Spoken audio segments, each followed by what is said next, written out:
Los Angeles. At an auditorium here one evening this week, Atticus Tyagi stepped on stage with a canvas bag nearly as large as he is, bearing the name of his Gammy.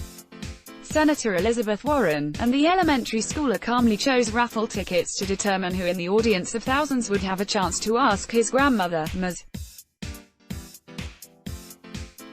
Warren, a question. Last month, donors dined on salmon and kale salad while listening to former Vice President Joseph R. Biden Jr. in Brentwood.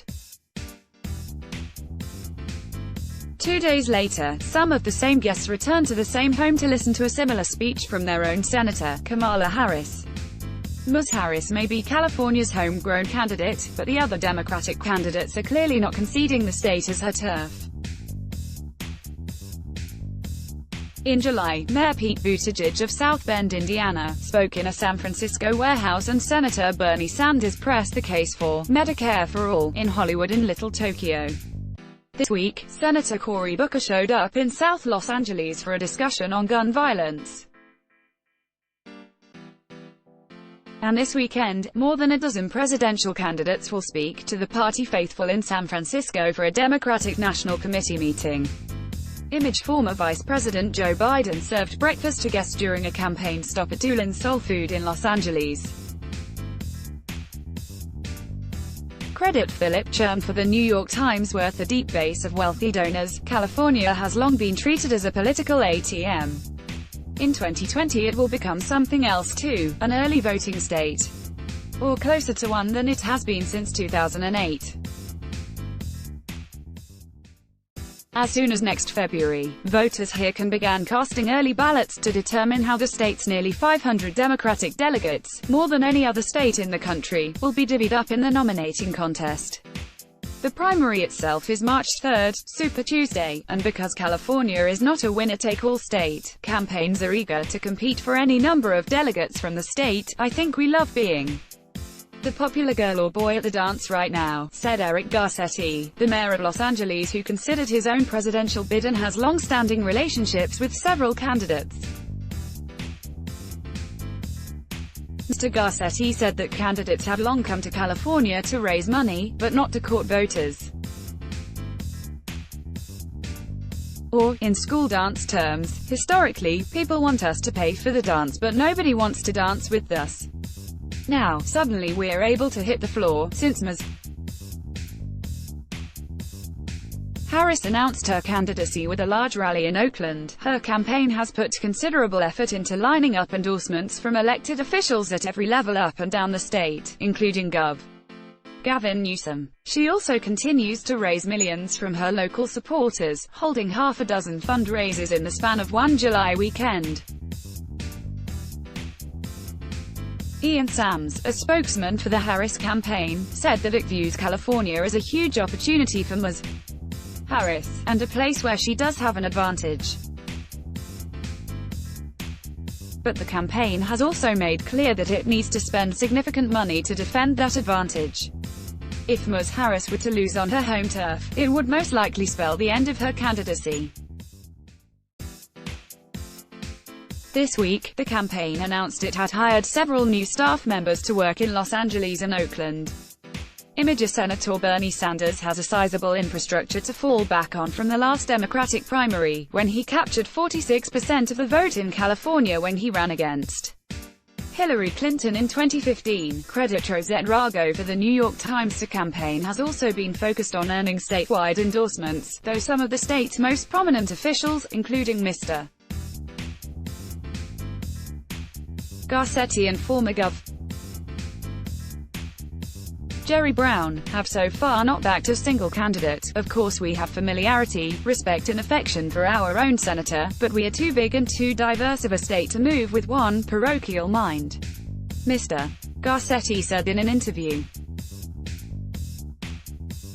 Mr. Brown, who remains one of the most popular politicians in the state, said that candidates should do more than the obverse to the right would tilt from Republicans, no matter how angry Democratic voters may seem.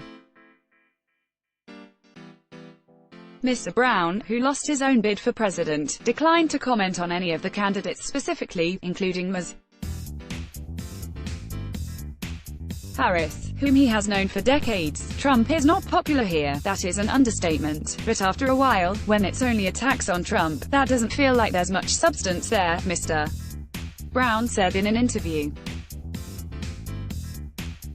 It's a very thin debate right now, as I see it, and for many Californians, and I'm sure many Americans, it's not all that interesting. While Ms.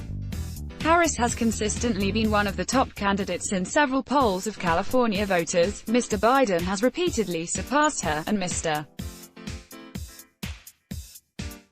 Sanders and Ms. Warren are each within a few points. Image of Senator Cory Booker in South Los Angeles for a discussion on gun violence. Credit Philip Churn for the New York Times. Officials from several campaigns said they were just beginning to hire staff members in California, but planned to open offices in multiple regions of the state, acknowledging that what works in Silicon Valley, where voters skew wealthy and white, may be very different from the Central Valley, which is heavily Latino and more conservative. At a Warren event, a campaign staff member actively recruited Spanish-speaking volunteers. While the Warren campaign has so far hired just one staff member to oversee the state, officials say they have amassed thousands of volunteers here, and Ms. Warren plans to hold events in the state almost monthly. Her children and grandchildren live in Los Angeles, which leads to some travel efficiency. After the state Democratic convention in San Francisco last month, Ms. Warren flew south to attend her grandson's high school graduation. Mr. Sanders also has a sizable infrastructure to fall back on from the 2016 Democratic primary, when he captured 46% of the vote in California. The campaign recently hired a statewide coordinator who will oversee an expansive operation. His California supporters are a receptive group, hundreds of people lined up in scorching afternoon heat to attend a healthcare town hall he held in Little Tokyo, just east of downtown Los Angeles. Image of Mayor Pete Buttigieg at a fundraiser in San Francisco. Credit Jim Wilson, The New York Times. All the issues we wish everyone was talking about, that some other candidates are starting to talk about now. He's been talking about them forever, said Alex Perez, a 42-year-old military veteran who lives in the San Fernando Valley and had come to see Mr. Sanders speak. Our own senator, I like her, yes, but she is playing catch-up. Mr. Perez's attitude, appreciative of Senator Harris, but enthusiastic about other options, was a sentiment that dozens of voters expressed to varying degrees, during a summer of plentiful opportunities to see candidates. They also noted that they were trying to make sense of how Ms. Harris's positions had shifted over her 15 years in public office, and what she really believed.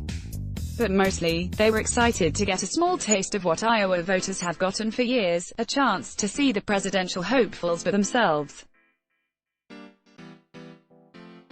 And they did have several chances. On one busy day in July, Mr. Sanders taped an appearance on Jimmy Kimmel and then headed to the Montalban Theater in Hollywood, where he took the stage after the crowd warmed up to a thumping DJ set. Across town, Mr. Buttigieg was holding his own fundraiser, with celebrity hosts that included Ellen DeGeneres and Chelsea Handler. A day earlier, Mr. Buttigieg attracted a couple of hundred Bay Area supporters to an industrial section of San Francisco, for a fundraiser that featured a panel discussion on diversity in the tech industry. There, he received huge applause after promising to solve homelessness, one of the most pressing and vexing problems in California. When he spoke of homes in South Bend selling for $40,000, he was met with roaring laughter. Image Warren campaign has only hired one staff member in California, but officials say they have thousands of volunteers, and Ms. Warren plans to hold events in the state almost monthly. Credit Philip Churn for the New York Times. Whether California Democrats are looking for a moderate would-be peacemaker or an unapologetic liberal may prove to be the central question of the primary here. Carolina Rojas, 44, was eager to bring her 9-year-old daughter to Ms. Warren's event on Wednesday in Los Angeles. It was just the second day of fourth grade for Valentina, who stood in line for more than an hour to ask Ms. Warren about global warming and how she handled self-doubt.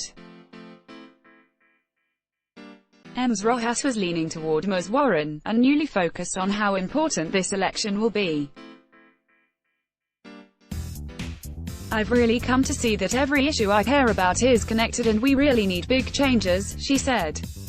El Paso showed us you can't really tease out gun control from immigration and from racism. Congressman Harley Ruder, a Democrat who captured a long-held Republican seat last year and has become a vocal supporter of impeaching President Trump, said he was most focused on a candidate who could beat Mr.